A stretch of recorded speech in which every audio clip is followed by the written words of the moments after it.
प्रिय बच्चों, जयतु संस्कृतम। आप सभी लोग कैसे हैं? उम्मीद करते हैं कि आप सभी लोग बहुत अच्छे से होंगे और अपनी पढ़ाई भी बहुत अच्छे से कर रहे होंगे।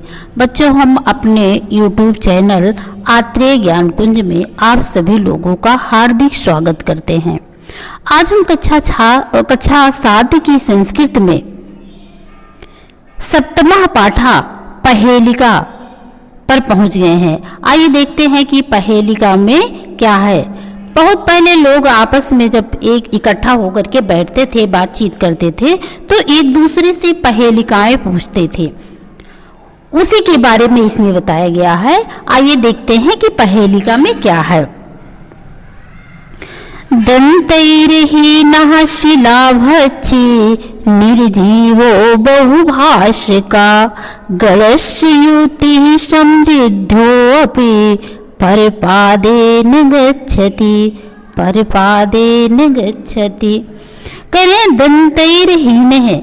दंतै माने दांतों से, हीन माने रहित है, दांतों से रहित है, यानी बिना का दांत का है, दांत नहीं है। शिला भक्षी, शिला माने होता पत्थर, भक्षी माने खाने वाला है, फिर भी पत्थर को खाने वाला है। निर्जीवो, वह जीव से रहित है, निर्जीव है। बहुभाष का, फिर भी बहुत बोलने वाला है। वह निर्जीव है, फिर भी बहुत बोलने वाला है। गणश्युति, गणश्युति माने होता है सूत से, यानी रस्सी से सिला हुआ है। समृद्धो अपि, समृद्धो माने होता है धनवान होने पर भी। परपादेन गच्छति, परपादेन माने दूसरों के, पादेन माने पैरों से चलता है। वह धनवान होने पर भी दूसरे के पैरों से चलता है। एक बार फिर से देख लीजिए। दंतैर्हीनो शिलाभक्षी निर्जीव बहुभाष का, जो दांतों से रहित है, पत्थर को खाने वाला है, निर्जीव हो, बहुत बोलने वाला है। गणश्युति समृद्धो अपि परपादेन गच्छति, वह जो सूत से सिला हुआ है, रस्सी से सिला हुआ है, धनवान होने पर भी दूसरे के पैरों में चलता है। ऐसा वह कौन है जो दूसरों के पैरों में चलता है? बच्चों, एक बार आप बताइए कि ऐसा क्या है जिसके पास दांत नहीं है, फिर भी वह पत्थर को रगड़ के द्वारा उसे खाता है, यानी घिस जाता है उसकी रगड़ से। बहुत बोलता है और निर्जीव है, रस्सी से सिला हुआ है। बताओ ऐसा कौन है? ऐसा है जूता। जूता जो होता है वह क्या होता है? वो उसके पास दांत तो नहीं होता है, लेकिन इसकी रगड़ से पत्थर जो है घिस जाता है, इसमें जीव भी नहीं होता है। अब जब आप जूता पहन के चलेंगे तो पट्ट पट्ट की आवाज आएगी, इसलिए बहुत बोलने वाला है। यह रस्सी से सिला हुआ है। समृद्धवान तो है ही है और दूसरों के पैरों में चलता है। तो बच्चों, ये जूता है। दूसरे में क्या है, आइए देखते हैं। शोभितो अस्मि शिखण्डेन दीर्घे पच्छैर अलंकृतः राष्ट्रियो विहंगश्चास्मि नित्य पश्यन्ति मे जनः। शोभितो अस्मि शिखण्डेन, शिखण्डेन शोभितो, शिखण्डेन माने होता है पंख, पंख से शोभितो अंश माने सुशोभित हूँ। मोर के पंख से सुसज्जित है। दीर्घ माने बड़े बड़े, पच्छैर अलंकृता, और बड़े बड़े उसके पंख है। जो पंखों से सुशोभित है और विशाल पंखों से अलंकृत है।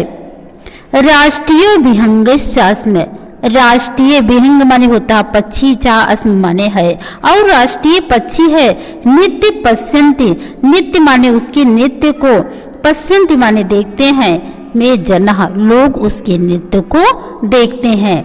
फिर से देख लीजिए। शोभितो अस्मि शिखण्डेन, जो पंखों के द्वारा सुशोभित है, मोर के पंखों से सुसज्जित है। दीर्घे पच्छे अलंकृता, विशाल पंखों से अलंकृत है। राष्ट्रीय विहंगश्चास्मि, राष्ट्रीय पक्षी है। नित्य पश्यन्ति मे जनः, लोग उसके नृत्य को देखते हैं। बच्चों, आप सभी लोग बताइए कि क्या हो सकता है?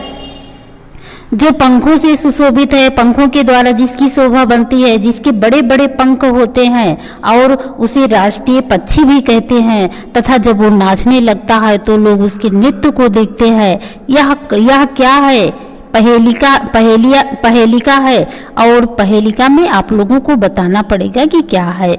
तो बच्चों, ये है मोर।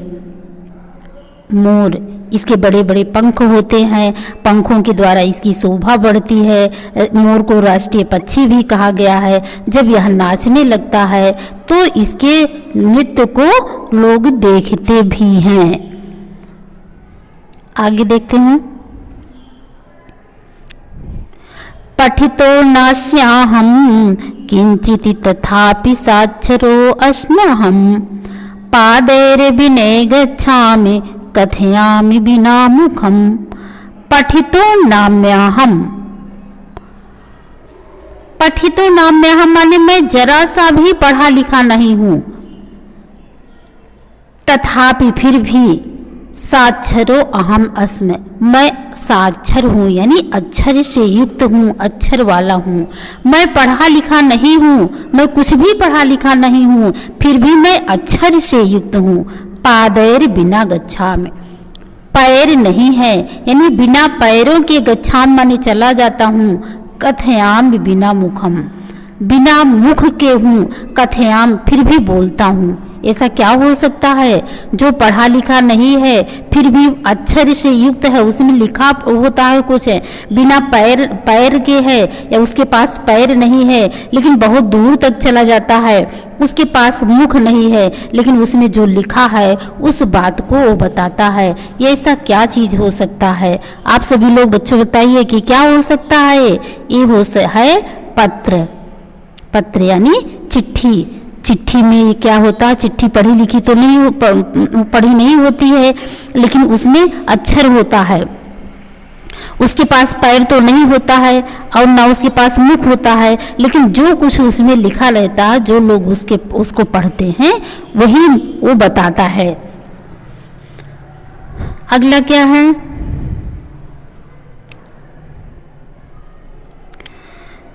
क्वचित् प्रस्तर तुल्यो अस्मै क्वचित् तरलं पुनः क्वचित् आयुषमं सूक्ष्मं मा पश्यन्ति सदा जनाः। क्वचित् प्रस्तर तुल्यम, क्वचित माने कभी, प्रस्तर माने होता पत्थर, तुल्य अस माने मैं तुल्य हो जाता हूँ। कभी तो मैं पत्थर की तरह हो जाता हूँ, पत्थर के तुल्य हो जाता हूँ।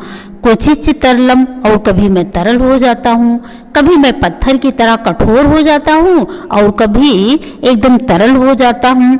कश्चित आयु समम सूक्ष्म, और कभी आयु की भांति एकदम सूक्ष्म हो जाता हूँ।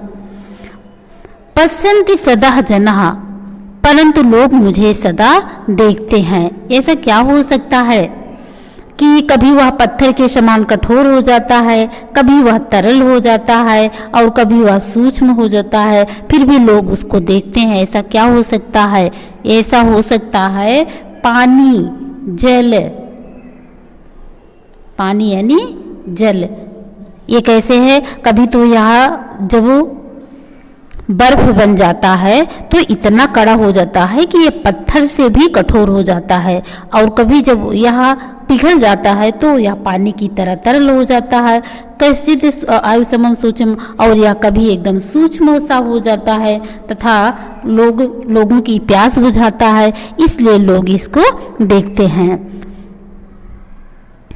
आगे है रेफादो मकारांते वाल्मीकि यस्य गायका सर्वश्रेष्ठम यस्य राज्यम बदको असो जना प्रिया। आगे पहेलिका में पूछ रहा है रेफादो। रेफ माने होता है रा, रेफ माने रा, जिसके आदि में, आदि में, जिसके आदि माने जिसके पहले रा है और बाद मकारांतो, और माँ बाद में है। ये रा हो गया और बाद में क्या हो गया? मकारांत अंत में माँ हो गया। पहले रा है और बाद में माँ है। रेफ माने होता है रा और मकारांत माने माँ होता है, जिसके आदि में रा है बाद में माँ है। वाल्मीकि यस्य गायका, वाल्मीकि यस्य गायका, वाल्मीकि जिसका गुणगान करते हैं, वाल्मीकि ने जिसकी प्रशंसा की है, वाल्मीकि ने जिसे सराहा है। सर्वश्रेष्ठ यस्य राज्यम, जो सर्वश्रेष्ठ है।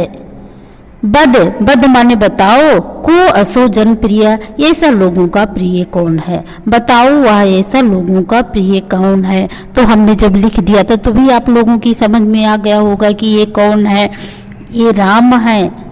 राम के बारे में वाल्मीकि ने लिखा है, राम का गुणगान किया है। इसके आदि में रा है, बाद में माँ है और ये सभी लोगों को, राम सभी लोगों को प्रिय हैं। तो ये है राम। आप लोगों को समझ में आ गया होगा।